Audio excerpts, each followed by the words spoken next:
Okay, thank you all for coming today. We're here to announce the formation of a new umbrella organization of national Muslim organizations in the United States.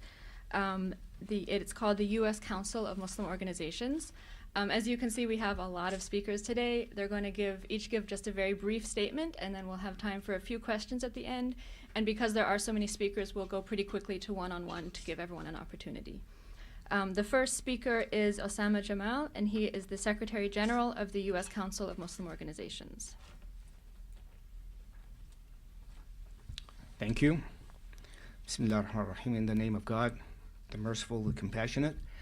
My name is Osama Jamal, spells O-U-S-S-A-M-A. Last name is J-A-M-M-A-L.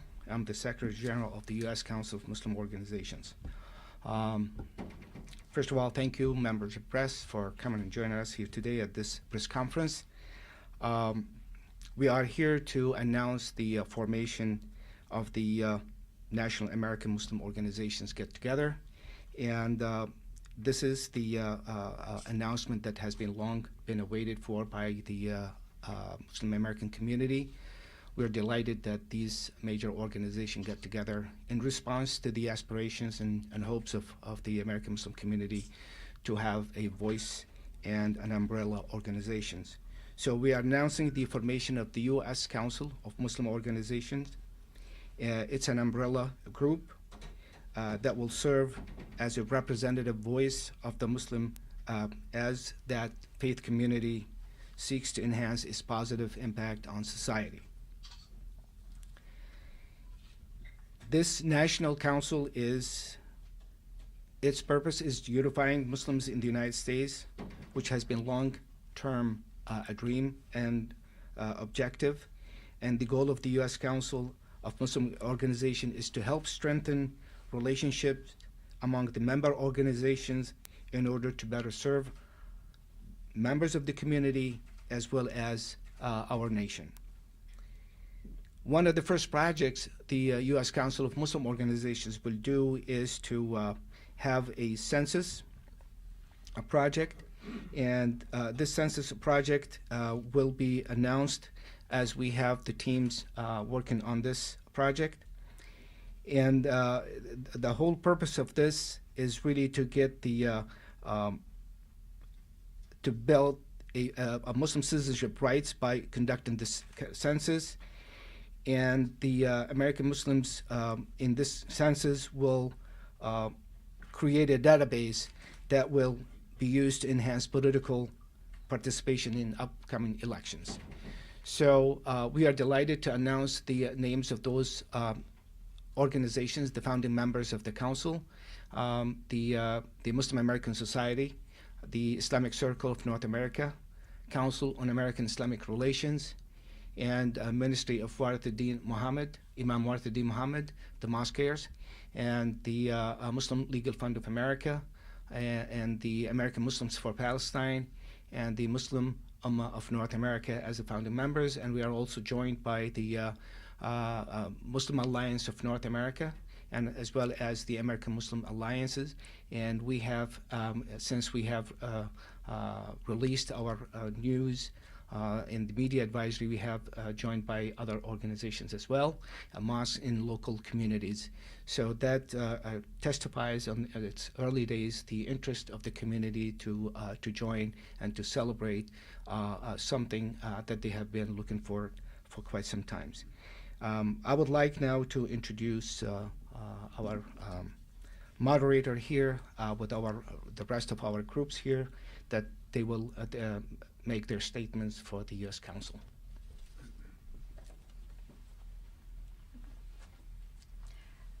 Next, we'll hear from Naeem Beg, and he is the president of ICNA, the Islamic Circle of North America. Hello, my name is Naeem Beg, N-A-E-E-M-B-A-I-G. I begin in the name of God, the most compassionate, the most merciful. It is indeed an honor for Islamic Circle of North America to be a founding member of U.S. Council of Muslim Organizations. ICNA is fully supportive of this initiative, and we look forward to developing the Muslim community, strengthening the Muslim community, and working for a better American Muslim community and America. Thank you very much.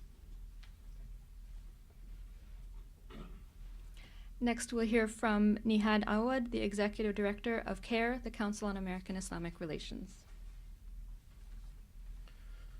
Thank you, Amina.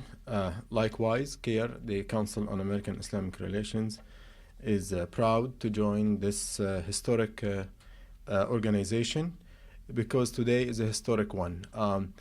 We have been meeting for at least 2.5 years in an effort to unite American Muslims on a large platform. No single individual or organization can say we did this. This is the dream of every American Muslim, which is to unify the approach, the agenda, the aspiration and vision of the Muslim community. We are diverse by nature. We are 2% of the population, growing and vibrant community. Islam, as you know, is not an organized religion, but Muslims are organized.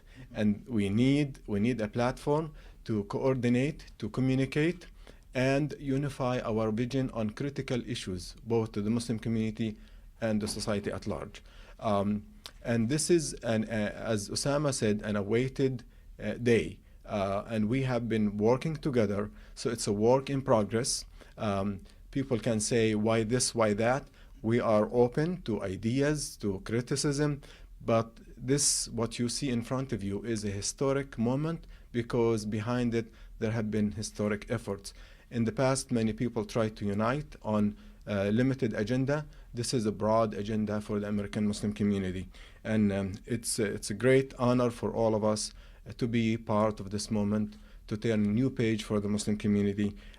Some of the issues that we are working on, as Osama Jamal said, is census and also the issues that we care about, like voter registration, the purchasing power of the Muslim community. Muslim voters can be swing voters in key elections, especially 2016. And we are aiming at that election to bring a more participation, more visible participation from the Muslim community. And lastly, civil rights is also an important issue. This coalition is solid on the idea that American Muslims need to be treated with dignity, respect, and equal rights like all Americans. Thank you.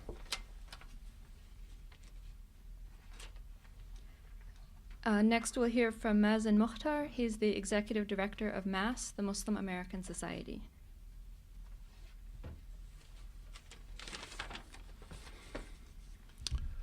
Alhamdulillah. Peace be upon you all. My name is Mazen Mukhtar, M-A-Z-E-N M-O-K-H-T-A-R. I'm the Executive Director of MAS, the Muslim American Society.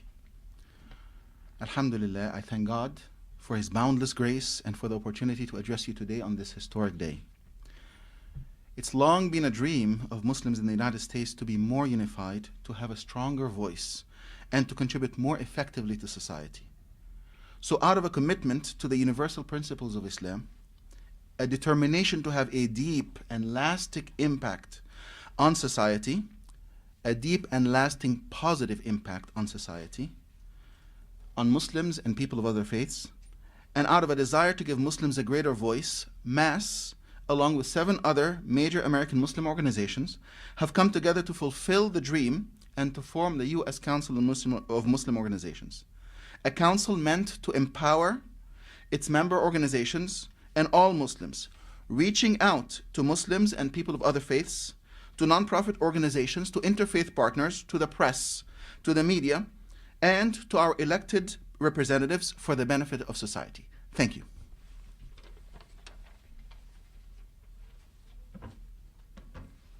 Next, we'll hear from W. Deen Muhammad II. He's the president of the Mosque Cares, the ministry of Imam W. Deen Muhammad. Thank you. With God's name, the merciful benefactor, the merciful redeemer. Peace.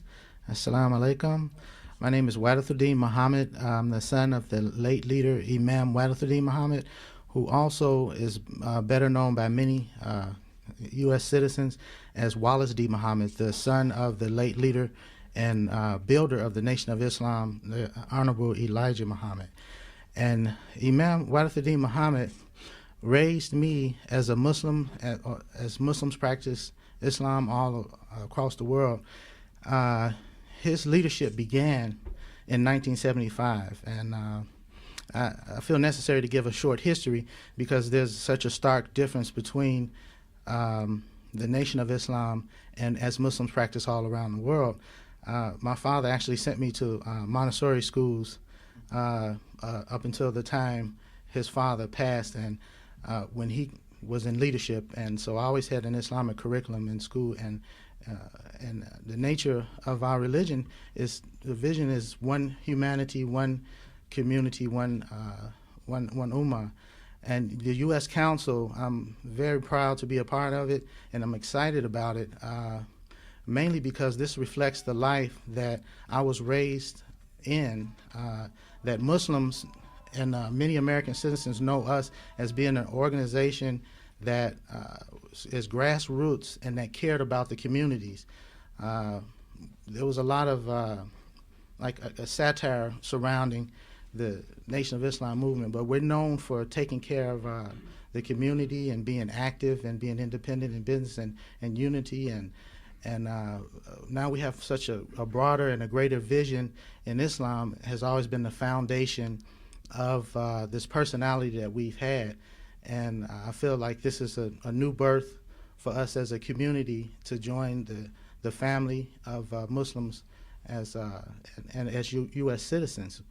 My father, you can note that Imam Wadathuddin Muhammad also pioneered many of the interfaith movements and a lot of reform in religion overall. This was something that he wanted, and me having the responsibility of continuing his ministry is something that we have as a goal, and I think we've come quite far. We didn't just start this fly by night. We didn't just get on the phone and call each other. We've been working, been more meetings than I've ever attended in my life over the past 4 years. Shura Bainahum, a democratic process, mutual consultation is the order of this council. There's no one leader. We're all leaders, and it reflects the true life of Islam, and I think it's really a historic moment for us, and I'm in full support of it. Thank you. Next, we'll hear from Khalil Meek. He's the Executive Director of the Muslim Legal Fund of America.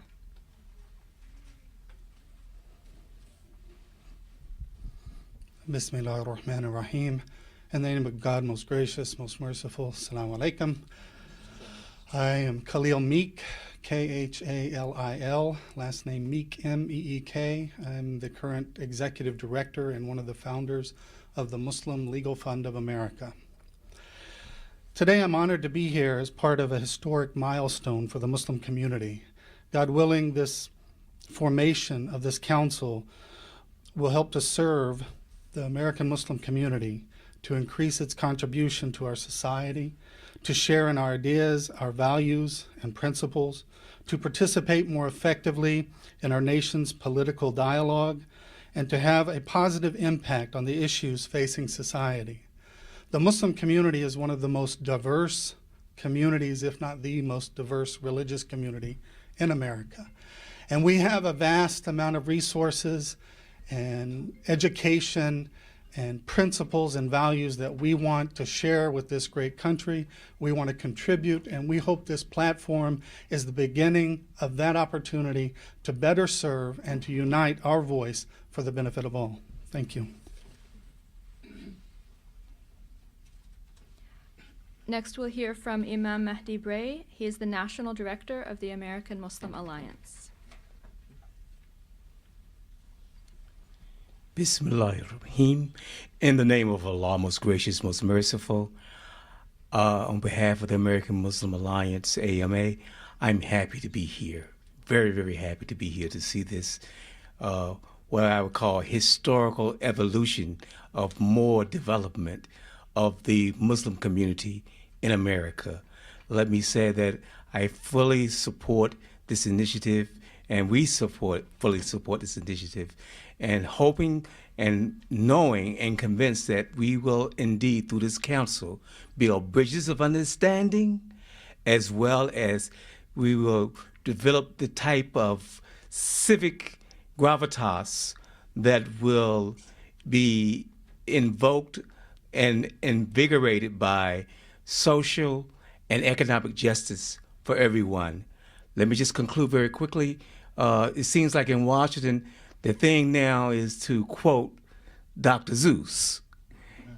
You know, everybody seems to do it, Sarah Palin and others.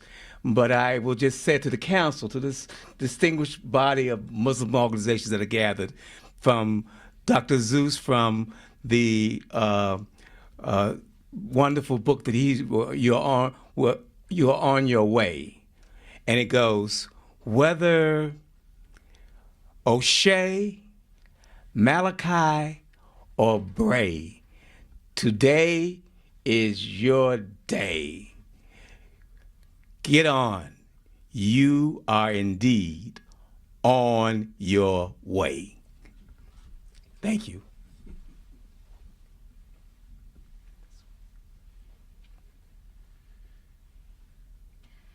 Next, we'll hear from Osama Abu Irshaid. He is with the American Muslims for Palestine. Good afternoon, assalamu alaikum. Bismillah ar-Rahman ar-Rahim. My name is Osama Abu Irshaid, OSAMA. Last name is ABUIRSHAID.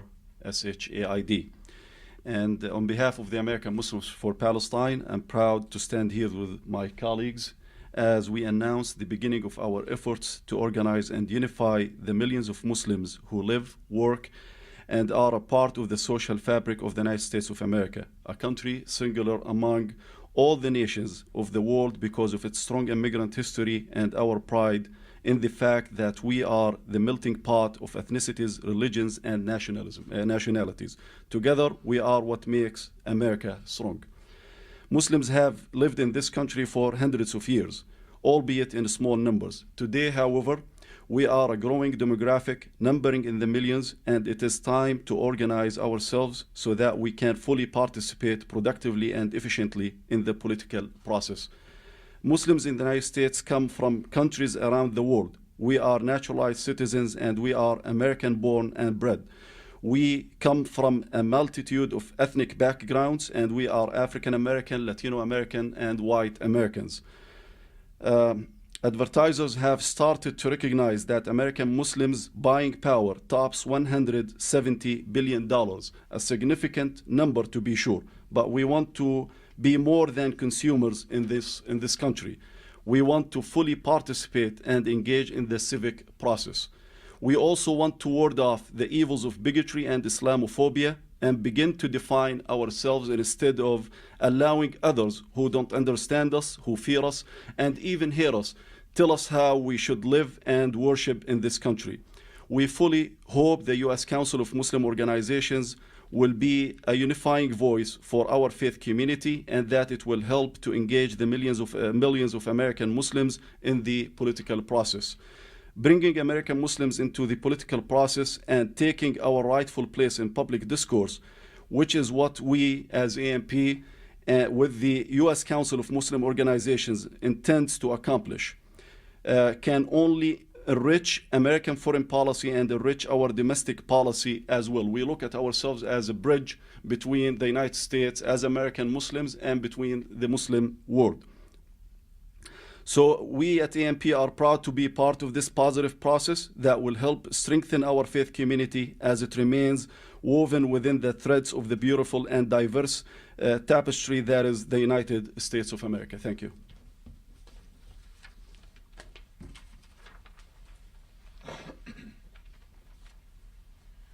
Next, we'll hear from Imam Talib Abdul Rashid. He's the Deputy Emir of the Muslim Alliance in North America.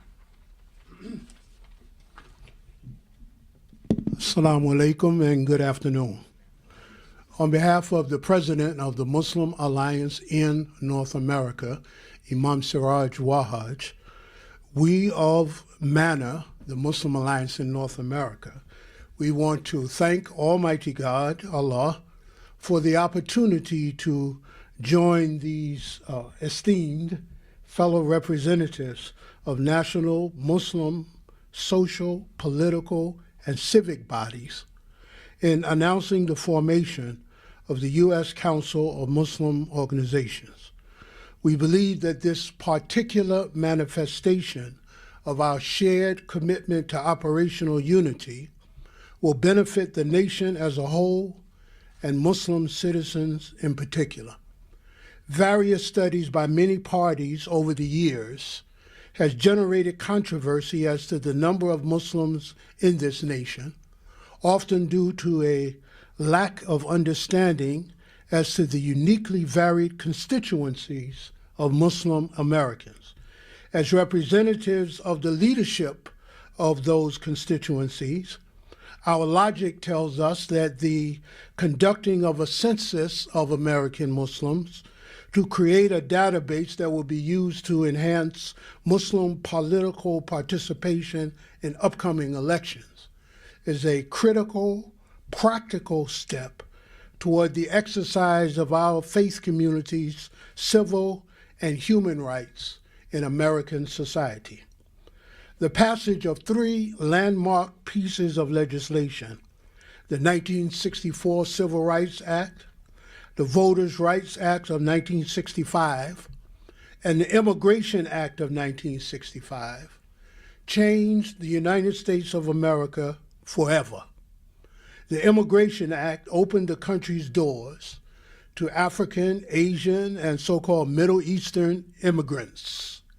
As a result of this, over the past 5 decades, millions of Muslims have migrated to American shores to join indigenous non-immigrant Muslims of African, Latino, and European ancestry to form what is perhaps the most ethnically varied Muslim population in any country in the world.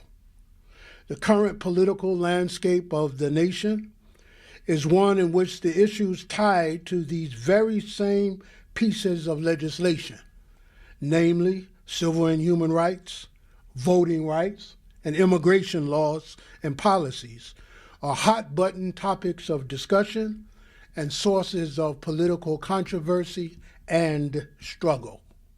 As Muslims, we are just as concerned about these issues as any other Americans.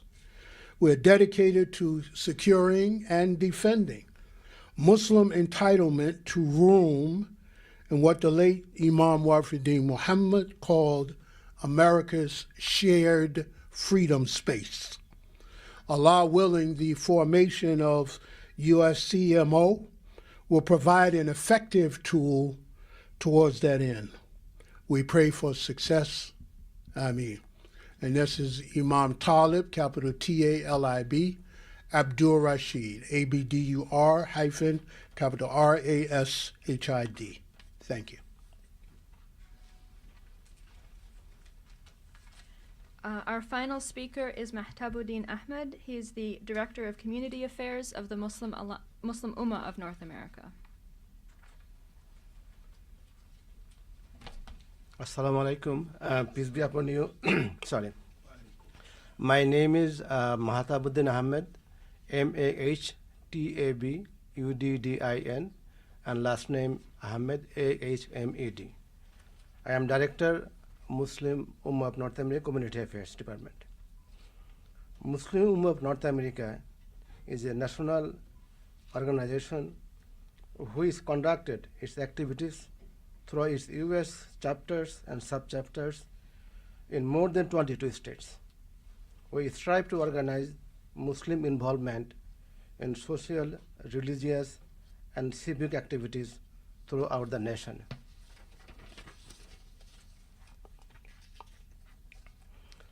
As a grassroots organization, MUNA focus on meeting the critical needs for women, youth, and children. As a social and cultural organization, MUNA participates in numerous social welfare and civic activities that positively affect the lives of all Americans. We are honored that as a national organization, we have been part of the process of the foundation of the U.S. Council of Muslim Organizations. We are fully committed to pursue the goals and objectives of the USCMO. Thank you so much.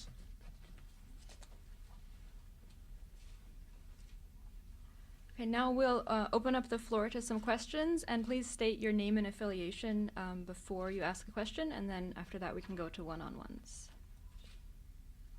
Who are you with? My name is Khaled from Al-Fura Television, and my question is why there is no women among them? Thank- There is a lot of women leaders in the Yes, there are quite a bit of leaders among the Muslim American community. As you know, this is U.S. Council of Muslim Organizations, so we're looking for organizations. Within our own organizations, we have a great women leaders, and we certainly looking forward to have women participation in the council as an organizations.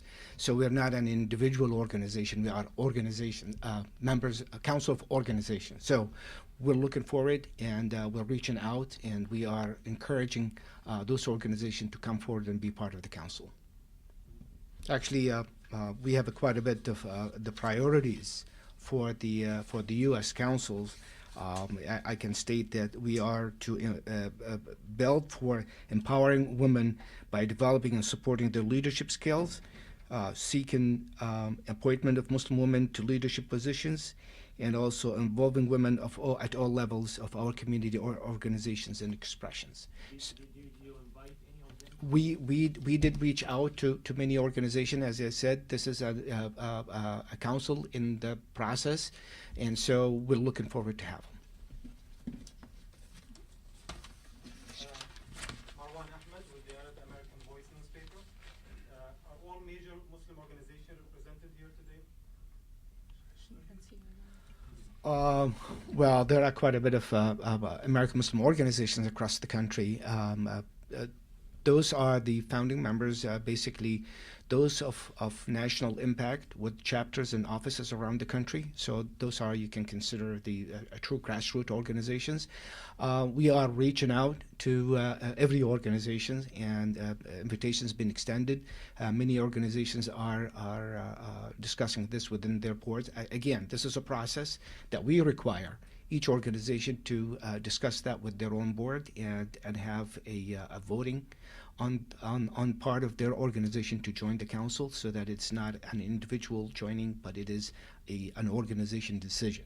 So we do respect and understand there is a process for each organization to take its time to develop its consensus and approval. And therefore, I can assure you that within a short period of time that the list of member organization to the council will be growing, and we will be announcing.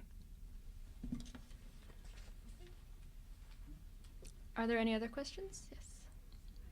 I'm Delinda Hanley from the Washington Report on Middle East Affairs. I'm really interested in the census. It's really important for politicians to see how many Muslims are in this country. How long do you think the census will take, and how will you go about doing it?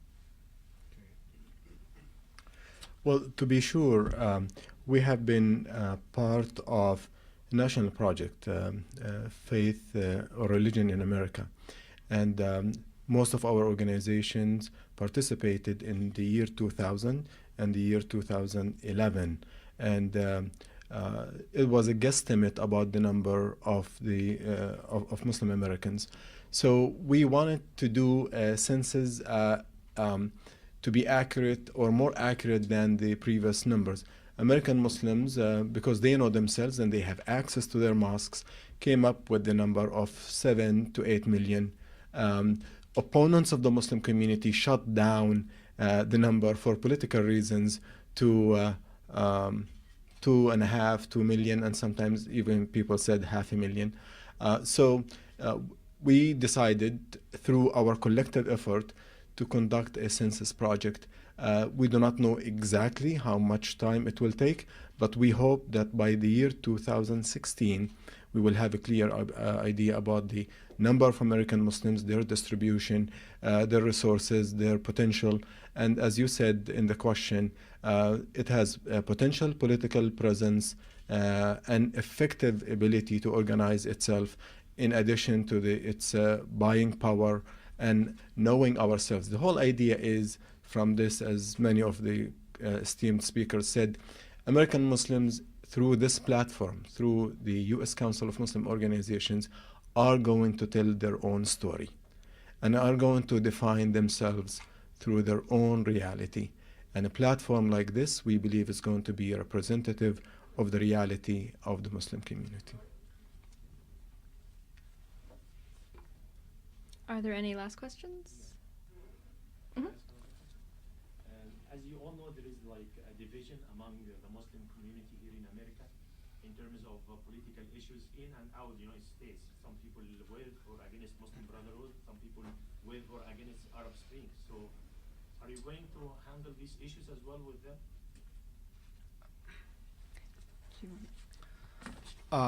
Yes, luckily and thankfully, we live in a country of freedom of speech, and so we do respect different opinions on political issues.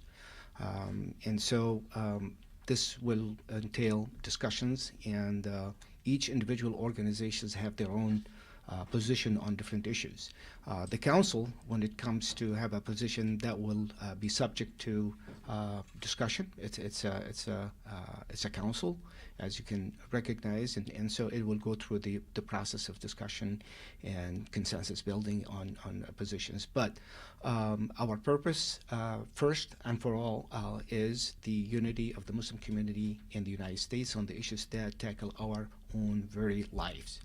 And as a bridge to the Muslim world, we hope and we plan to play the role that will bridge the gap, get the United States and the Muslim world closer. I think there are opportunities to work on these issues that will get us closer. United States is a leading power in the country in the world, and Muslims in America should also take the lead of uniting our other countries for the common good. We certainly look forward to see respect for human rights, for spreading democracy, responding to people's will, and those would be something that some of the values that we look forward to see happening. So we are a catalyst. We recognize our own diversity, and we recognize our different views and different issues, and we will respect that, and we will entertain that, and the council will seek whatever brings the community together rather than divide the community. And I hope my answer kind of touch on these issues, because we know it is kind of sensitive, and we are willing to respect that and give it due attention. Because I would like to tell you my experience with that. I stopped Friday prayer in a specific mosque because the imam called or support part against another. So I decided not to go to this mosque, not to hear to this imam again. Right. Because Let me add. Yeah. know I the will. sensitivity about the political issues. Yeah. That was in very Right. obvious for Right. people. Right. One thing that the council will not play a policeman on the community, who to say what and who to support what. Again, the communities will have absolute right to take decisions on their own in terms of what political views they take. The local masajid will have their own views. We are a voice of unity. We are a voice of setting agenda for the Muslim American community in America to be part and parcel of this beautiful country, and we're looking to enhance our position to impact the society with positive role. I think there are great opportunities to improve that relationship. We cannot keep focusing on the differences and the conflicts. We need to look for resolutions. We need to look for ways to enhance relationship. We will not be bogged down or distracted by local issues here and there. We hope the council will be able to do much of the training, seminars, conferences, conventions that will bring people together, at least if we do respect our own different views. I think that would be a way to move forward.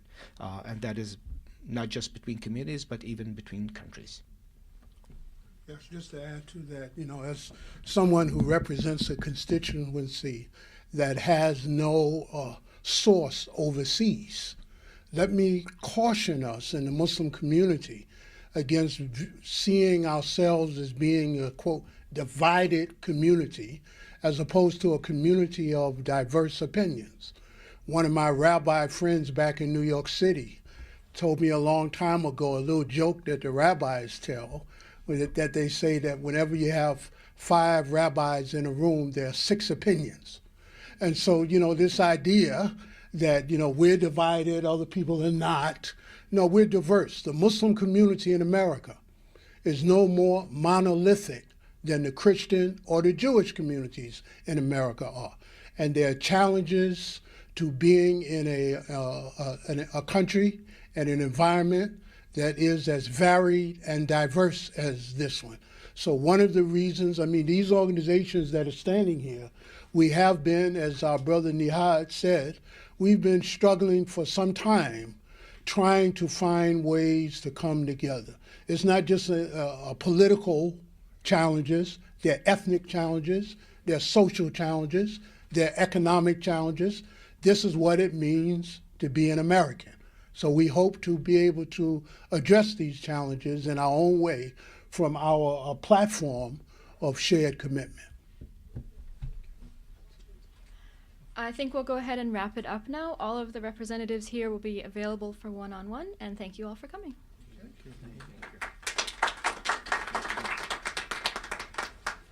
Good.